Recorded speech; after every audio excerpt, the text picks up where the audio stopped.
Hi guys, welcome to yet another episode of Quarantine Quarterback.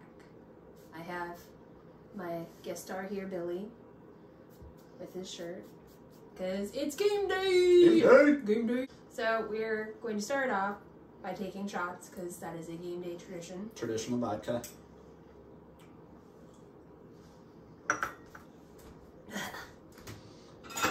Today we are making chicken noodle soup. Before me, we have already cooked the whole chicken in water, which has made our stock. Important thing to note here, get a whole chicken from the store, wash it off, make sure there's no like giblets or neck pieces or anything like that on the inside of the chicken. Those can absolutely go in the water, but they're usually packed in plastic. Wow, that was good. So you want to make sure you free those up as well and throw them in because they really add to the stock. And then yeah, once you've washed everything off to get rid of the extra gunk, maybe a little bit of blood on the outside, anything like that, any juices, that kind of deal, you don't need that in the stock. It doesn't belong. So you wash that all off and then put the chicken in a pot, cover it with water, a little salt helps, and then boil it for about 2 hours, depending on the size. If it's more than 4 pounds, then yeah, go for 2 hours. If it's less than 4 pounds, go for about an hour and a half.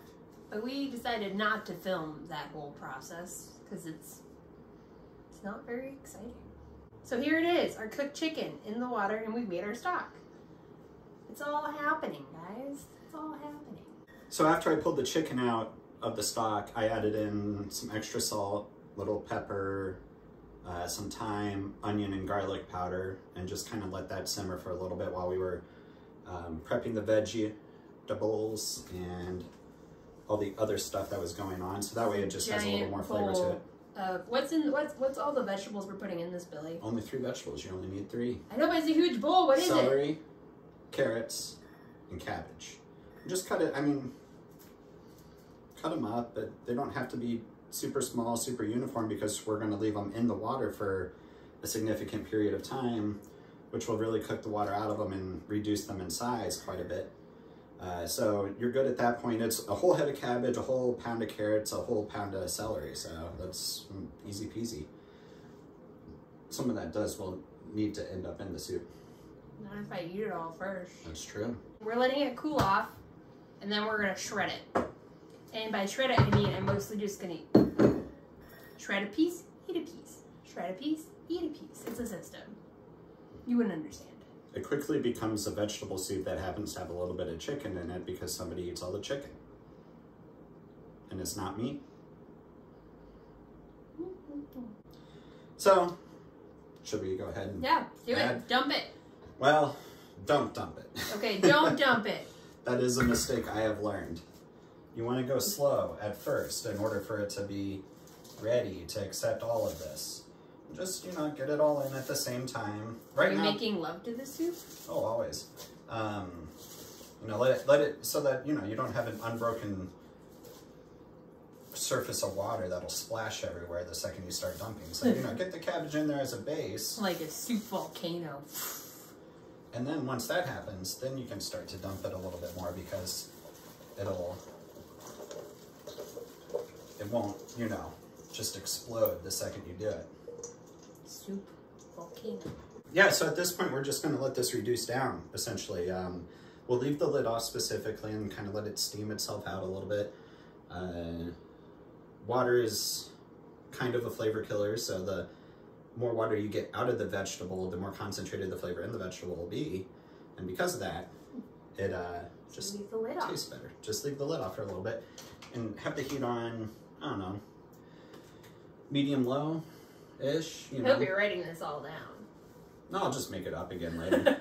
It's fine. I'm just bullshitting right now. We have to tell them what we did. And then take your handy dandy ladle and just kind of... A fork would have been better, but whatever, it's fine. You know, if you have a giant fork anywhere, let me know. That was like an opportune moment to make like a joke about how I am the devil and have like a large pitchfork. Like that would have been it. I can't joke about my reality. Aw, they're there. It's okay. So we're going to let this go for probably about an hour. So the next thing we do is noodles. Noods. dumplings. Time for some nudes. We call these noodles, but essentially they're just dumplings. Large and they're just dumplings. Egg and flour, and that's literally it. That's all you have to do, and it's wonderful. It's so easy. I'll show you how to make them real quick. So make sure you have a clean counter space, freshly cleaned. Make a pile of flour. Yeah, that seems about right. We'll find out later. So about 4 cups. Make a little hole in the center. As Kate keeps alluding to a volcano when it comes to the soup itself, we're making an actual volcano here. So many volcano themes. For about every cup of flour, you probably want about an egg. Luckily, this is one of those things that you can really just kind of do as you go. The last time I cracked an egg like that, there was a bunch of shells. So I suggest you take care, sir. Oh, yeah. If you need to practice it, then take care. Okay, so we got about 2 eggs in there right now. We probably want to go for a third. Are you suggesting that I'm not an expert? Like cracking eggs one-handed, yeah. Oh, wow. Oh, wow. Wow. Well, I guess we don't need to really wash hands since we're about to Just get messy. dip into And then just start folding it all over. Don't worry if things start Sleeping. running. Don't worry. Just, you know, grab the flour. The whole idea is to just start combining all of these together. Likely you're going to either need to add more flour, more egg, more of both if you feel like you didn't get enough of either of them. And you're going to just stand there? Yeah. Yeah? Okay. Yeah. Okay, You're fine. my guest star. I don't do shit today. Well, would you get me another egg? Ugh. So needy. At this point, you know, you can see it's kind of dry. At almost all of the... Did you get any shell in there then? Maybe. Yeah. Who knows? That was a two-hander. There's no shell. So you just kind of want to keep an eye on it. The idea is, we'll show you once it gets all mixed in, but it's supposed to be just like the flour color is just going to be slightly darker than how it originally started, and of course it's all going to be sticking together like a dough. So we may... I'm not gonna lie, there's gonna be a lot of guesswork in when I write up the recipe for the noodles because none of this was measured. At this point it's 4 cups of flour, 4 eggs. I think we need a 5th egg. Croissant! Croissant! I am a lady! Croissant means boy. Oh yeah. Ooh. Wow. Wow. Wow. That's what you get when you do a one-handed egg break. A ass load of shell. That's what he gets for asking me to help on my day off, no less. I'm just supposed to stand here and wear my jersey. I was gonna say look pretty, but... You always look pretty. Anywho, so we keep mixing this around. Just really try to incorporate everything as best as you can.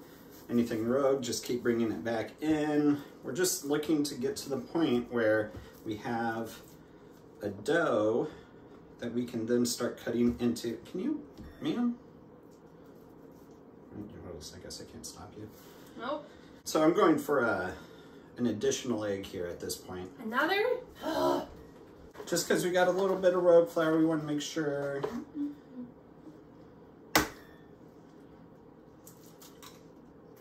There, are you happy now? No, but I'll live. Will you though? I guess that's up to you. No promises. I always like to just go ahead and reach in there and pinch that yolk so it's nice and broken and you don't have to worry about it being the mess that it will be. And this is going to be a whole messy process. Yeah, this is going to turn my counter into cement. It's going to be like a little cement layer. So make sure you have a really excellent counter cleaner. Ooh, At you your know what we need disposal. now? More flour. More flour! So obviously it's not an exact science, you just got to keep going until you start getting exactly what you want. So it'll start to look like this, a little bit yellowish flour color. This one's super slimy right now. We don't want it quite that much slimy. Are you good? No! Oh, hey, look, more eggshell. Come at me, I will end you. All right, good. Good for right now. So she put down probably about another 1/8 of a cup right there. We're just going to keep rolling this around. One of the benefits, if you do get just a little bit too much flour on there, is that once you have everything incorporated, at some point you're going to start rolling this bad boy out. If you have a little extra flour left on the table, that'll help you in the rolling out process. So dough is formed now. It should look like this. Get that little like eggy yellow color on top of the flour. And we're going to want to roll it out. First thing we'll want to do is one, prep a container, since you don't want to put these noodles in too early, otherwise they'll just disintegrate. You want to put them in towards the end of the cooking time and let them cook, get the flavor, but also like still maintain their form. So I grabbed one of these containers and just did a light flour dusting on the bottom. Each layer we do, we'll do another dusting on top of that. Before then, we're going to go ahead and...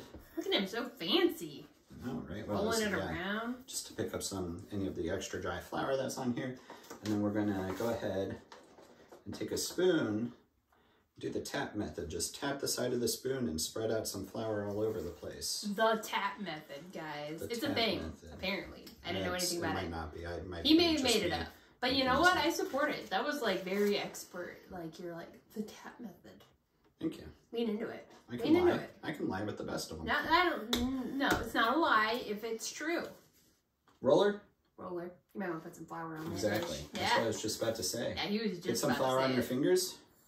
Just rub it right on there. It's non-stick method for the win. He's got a lot of practice. So fun fact, this is a recipe that Billy's mom makes a lot. I don't know if it's really a recipe. It's just chicken noodle soup and him and his soup.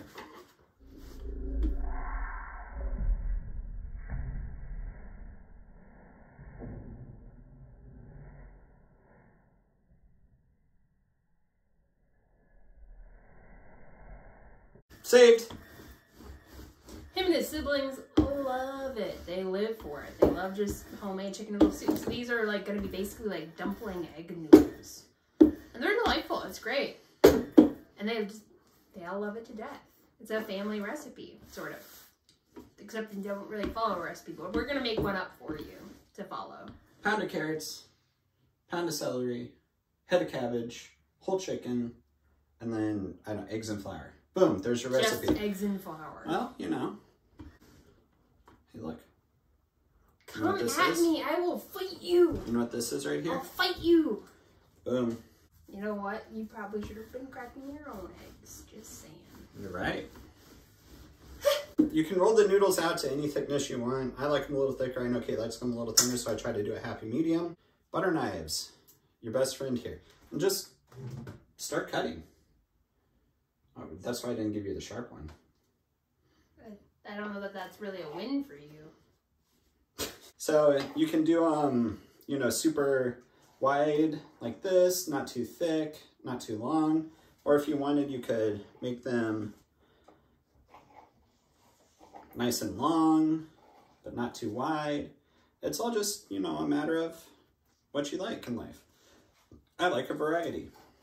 Some of the big dummy fat ones are dummy thick. Dummy thick. Dummy thick. Are fun because, you know, you can get like a little bit of chicken on top of them.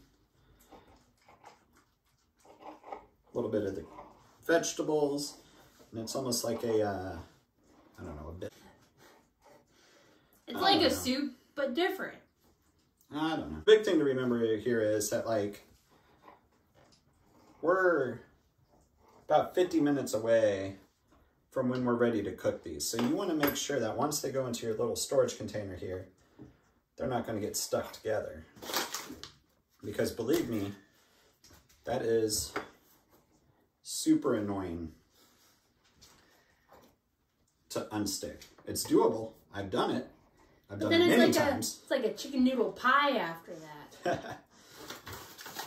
So, you know, it's like just a little more flour on top. Remember, all this flour is just going to be soaking up that flavor from the broth. So if you have a little too much flour, it's not a big deal because it'll taste delicious after it's all cooked up.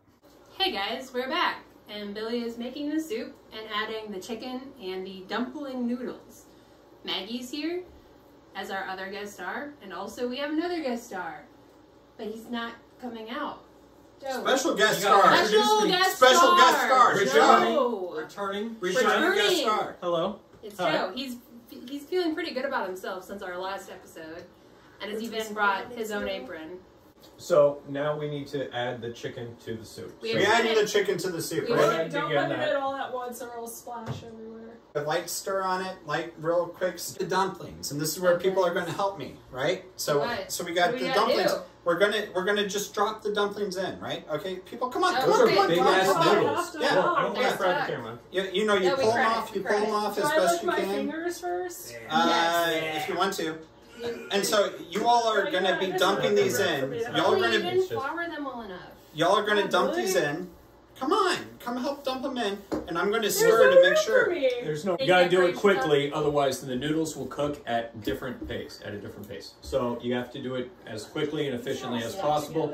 Well, Otherwise, figure your life out. they won't cook the same. And then you just end up with some mushy I noodles. I know you're trying as hard as Overdone I can. noodles, some Yeah. al dente noodles, and then you got some What'd you just say? straight up pieces of I don't crunch. know what Joe's even talking about. So- He's just preaching. He's taking over. You gotta do it He's quickly. being replaced. This is Joe's quarantine kitchen now. Joe's quarantine Joe kitchen. with a That's Q. right. I am Joe with a taking Q. over. You see, I got the apron on, the official Kate's quarantine kitchen apron. He's in I charge. am now That's never been used once. taking over. I guess so. I used it on Christmas. Well, I don't know. It was hanging up on the wall, so I just put it on. You okay? It looks nice. Thank I you. like it. So now what, Billy? Let it go. 20 more minutes. Light simmer. Let those noodles grab up all that broth ass flavor. The broth ass flavor. Life's good. Hey guys, we're back and we're eating some soup. It's ready now. Maggie, you take the first bite. Okay. We're both biting together. It'll be fine. It'll be fine. Joe, get in here. Come on. He's What? in there at the back of his head. That is some good shit. Shot. This is good. It's good, Maggie. What It's would good. you give it like out of 10? Like a 12. Billy, what do you think? Oh, I think it tastes great. Alright, good. It tastes Obviously. great. Guys, chicken noodle soup from scratch. Tastes great. Who would have thought? Tastes great. Quarantine. Make yourself some chicken noodle soup. Love yourself. Do those things. Stay safe. Like and subscribe. Down Maybe below, half. down Down below. The recipes bell. down below as well. Quarantine. Underneath the video description. So, in order to learn these fabulous skills that Kate has. Bye. Bye. Bye.